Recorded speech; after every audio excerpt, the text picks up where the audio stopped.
안녕하세요. 6월 24일 베트남 읽어보기 목요일 뉴스입니다. 구독과 좋아요, 알림 설정까지 부탁드려요. 6월 24일 18시 추가 문까지의 베트남 코로나19 현황입니다. 한때 박장성의 뒤를 이을 정도였던 박링성이 계속 감소 중이고 실제로 매일 일부 지역이 완화되는 중입니다. 박장성도 대개는 봉쇄 지역 내 감염입니다. 다만 호치민시를 비롯한 주변 지역의 감염세가 확장 중이라 걱정이 큽니다. 30분간 연속 코로나19 백신 2회 접종, 건강에 지장 없어. 떤선엿 화물서비스 주식회사의 수출개발실 소속 직원부 호민 씨는 6월 22일 오후 예방접종하러 간 반나절 사이 코로나19 백신을 2번 맞았습니다. 검사하고 접종을 한 다음 서류를 가지고 다음 테이블로 가져갔는데 간호사 한 명이 서류를 검토하고 앉으라고 말한 후 돌아섰을 때 간호사가 다시 놔주었다고 합니다. 그래서 15시 30분 다시 16시에 민 씨는 2회 접종을 하게 되었는데요. 아무도 자신에게 접종 완료했는지 묻지 않아 깜짝 놀랐는데 2차 접종 후에 연속으로 2번 놓냐고 물어보자 간호사가 급하게 의무실로 데려갔다며 자신의 고의로 접종받은 것은 아니라고 합니다. 외국에선 바이알 하나를 통으로 맞은 사례도 있는데 문제 없었으니 건강은 차치하고 일단 백신이 아까운 게 더 크네요. 전문가 설명도 아스트라제네카 백신도 초기엔 1회 1ml 주사로 계산하다 나중에 0.5ml로 변경된 것이라 큰 문제 없어 보입니다. 현재 백신 1회 접종량은 화이자앤바이오엔텍 백신만 0.3ml이고 모더나 얀센도 0.5ml가 표준이네라. 문제가 된 접종 절차에 대한 기자의 질의에 호치민시 질병통제센터는 노코멘트했고 시 보건부도 보고서를 받지 못했다고만 답변했습니다. 하지만 기사 댓글 반응에는 어떻게 자기가 소매를 걷지 않았는데 간호사가 주사를 놓을 수 있나 내가 아는 접종 절차는 접종 후 모니터링을 위해 옆방으로 이동하세요라고 하는데 왜 거기에 계속 남아있나와 같이 민 씨에 대해 회의적인 글이 많습니다. 저도 주사 맞았는데요. 라고 한 번 거부만 해도 될 일 아니었을까 싶네요. 보건부 대변인 나노 코백스 백신 긴급 사용 승인 성급하고 과학적 데이터 불충분 보건부 대변인은 사용 승인을 받고자 하는 백신은 안정성, 면역 완성, 보호율과 3요소를 보장해야 한다고 주장했습니다. 연구 중인 나노 코백스 백신은 우수한 면역 완성을 가지고 있지만 아직 긴급 사용 승인을 받지 못했습니다. 시험 결과에 따르면 나노코백스 백신의 면역 원성은 99.4%에 도달해서 해외 다른 백신과 비교하면 낮지 않고 조금 높은 편이지만 이것만으로 발병률을 감소시키거나 증세를 완화하는지를 판별할 수는 없다고 하네요. 아이 실종 신고서 한 장에서 16세 미만 여자아이 6명 감금 소굴 발견 6/16 남딩성 하이호 한 공하는 딸 PTT양이 실종되어 도와달라 요청하는 하이수원 마을에 거주하는 한 여성의 신고서를 받았습니다. 신고서에 따르면 24세 소녀는 알 수 없는 이유로 6월 14일 집을 떠났습니다. 이 가족들은 딸 아이의 가출이 유복과 유도된 것 혹은 인신매매와 유괴에 관련되었다고 많은 추측을 하고 있었습니다.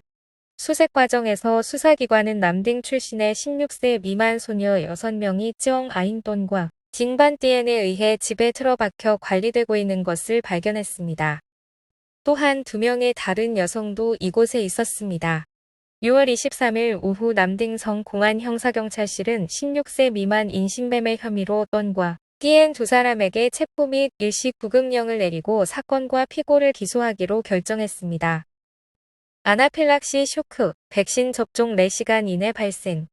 의사 쯔엉 후 카잉티아렌지 HU-칸에 따르면 접종 후 가장 큰 사망 원인은 아나필락시스 쇼크로 일반적으로 최초 4시간 이내 발생합니다. 이번에 사망한 남자 교사는 백신과 거의 무관한 39시간 후 급사했습니다. 기존 사망자들 중에 아나필락시스 쇼크는 있었는데 나중에 원인이 밝혀질지 그냥 묻힐지 모르겠네요. 호치민시에서 감염원 불명 21건 발견된 하루.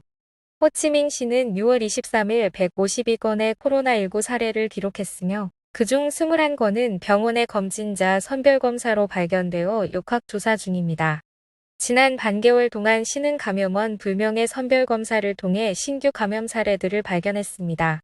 HCDC 대변인에 따르면 이는 바이러스가 여전히 지역사회에 조용히 퍼지고 있음을 보여줍니다.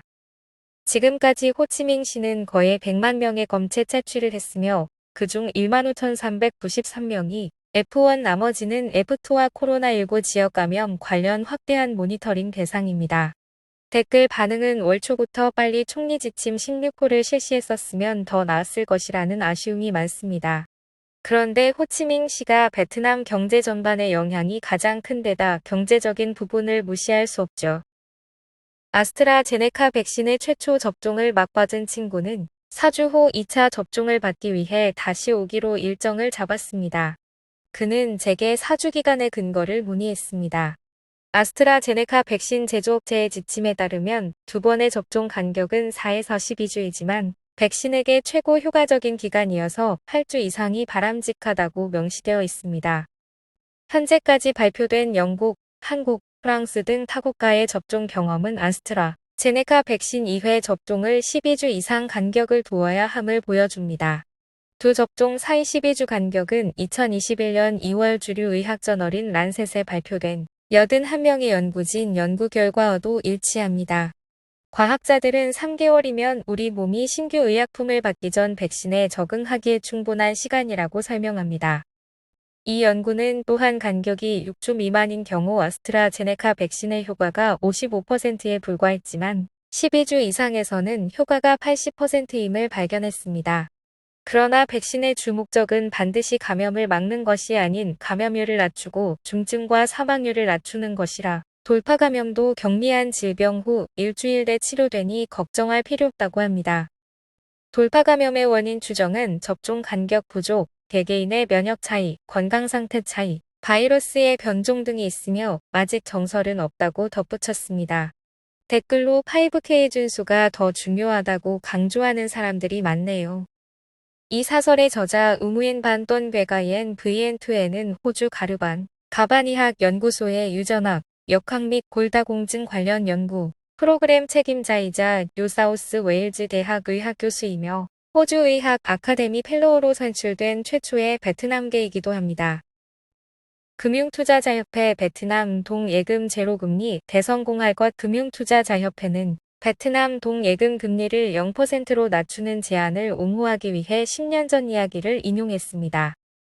어제 금융투자자협회는 갑작스럽게 총리 재무부, 베트남 국립은행과 임원 지점의 연간 제로금리까지 베트남 동의 금리를 점진적으로 낮추는 해법 제안을 서면으로 발송했습니다.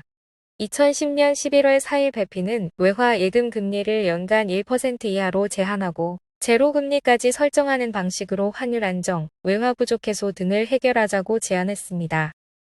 당시 외화를 쌓아두는 투기의 움직임으로 은행 외화 보유고가 바닥나 많은 기업이 암시장에서 외화를 들여와 거래했었습니다.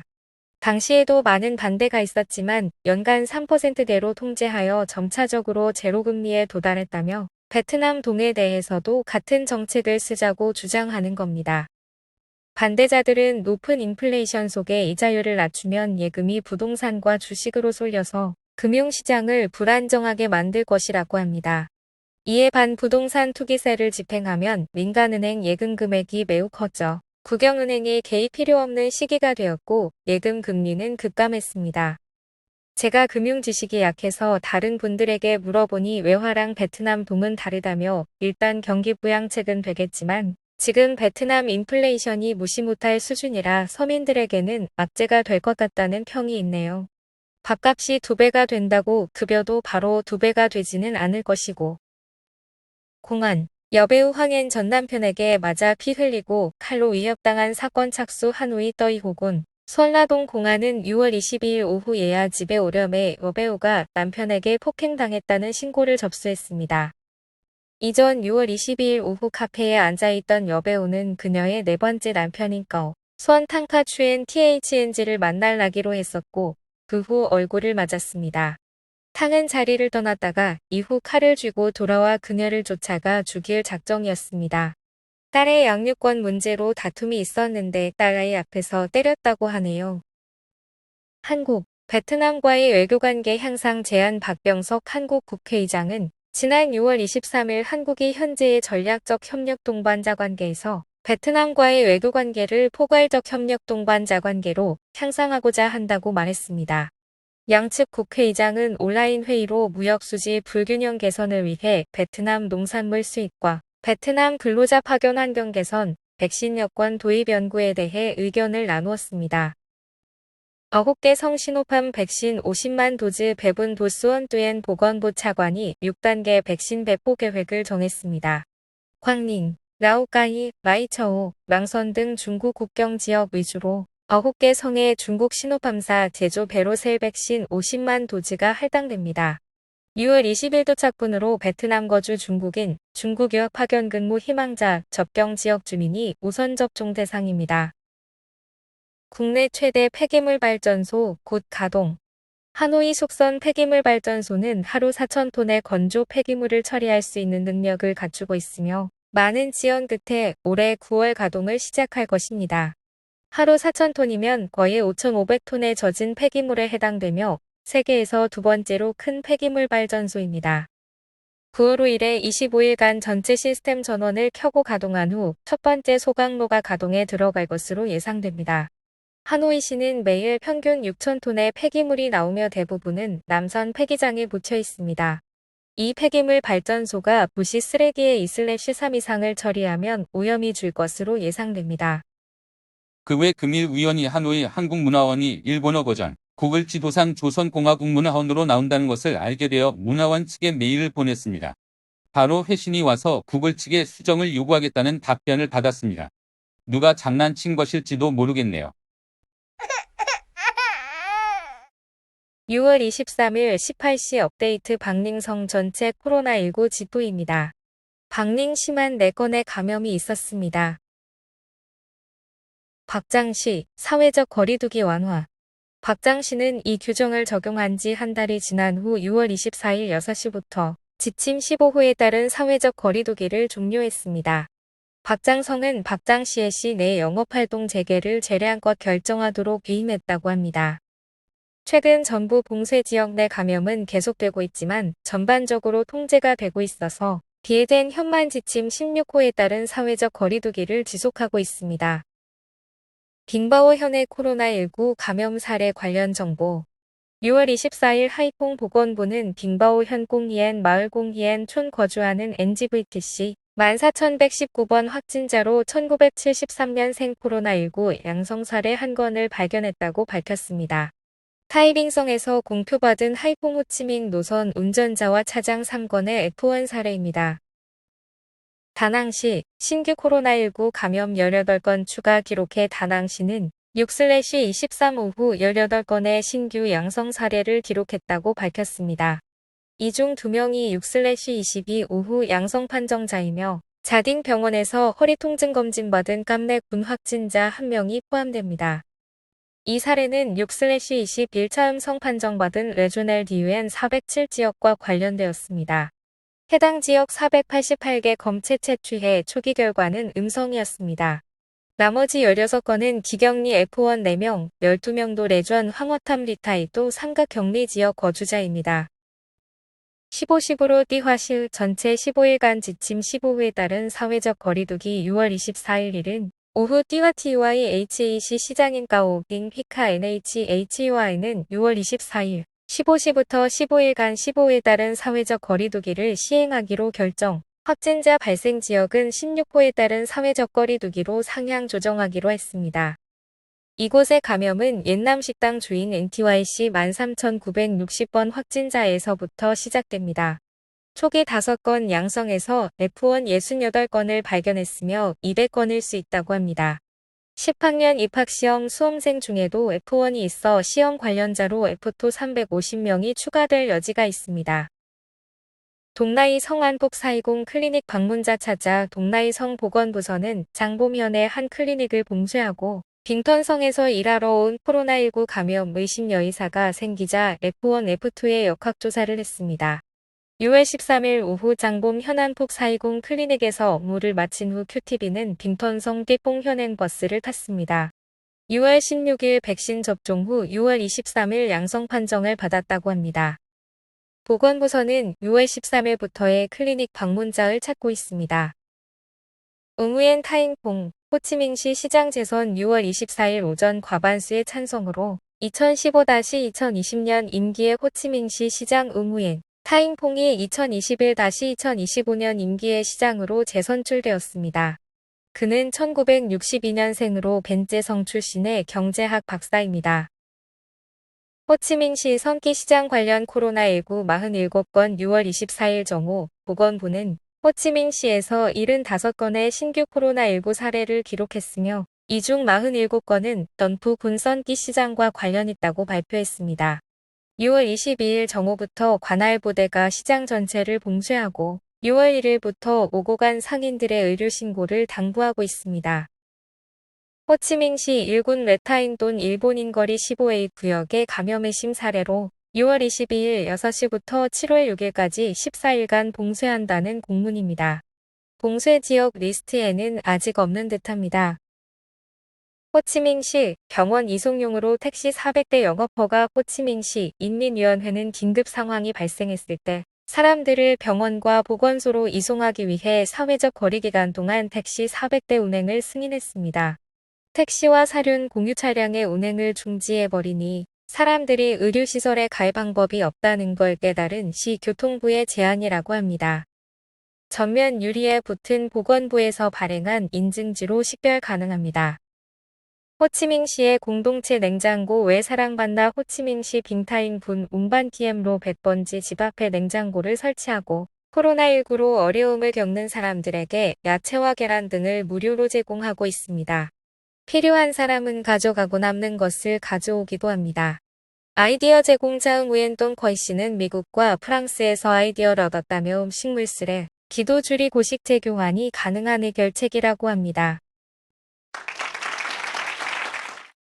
빙톤성 6월 24일 12시 부로 판티에치 전체 사회적 거리두기 빙톤성장은 6월 24일 12시부터 판티에치 전체와 6월 25일 0시부로 띠퐁현의 국무총리 15시 PTG 지침에 따른 14일간 사회적 거리두기를 이행하는 것에 동의했습니다. 6월 23일 19시에 빙톤성 종합병원에서 실시간 PCR 검사 후 23시 40분에 양성 판정을 받은 빙톤성 종합병원 산부인과 직원이 있었습니다. 해당 병원도 6월 24일 0시부터 봉쇄되었고 동라이성 클리닉의 여의사 감염도 고려한 조치로 보입니다. 오늘의 뉴스는 여기까지입니다. 매일 좀 더 새롭고 유익한 내용을 보내드릴 수 있도록 노력하겠습니다. 피드백은 언제나 댓글로 주시면 반영하겠습니다. 감사합니다.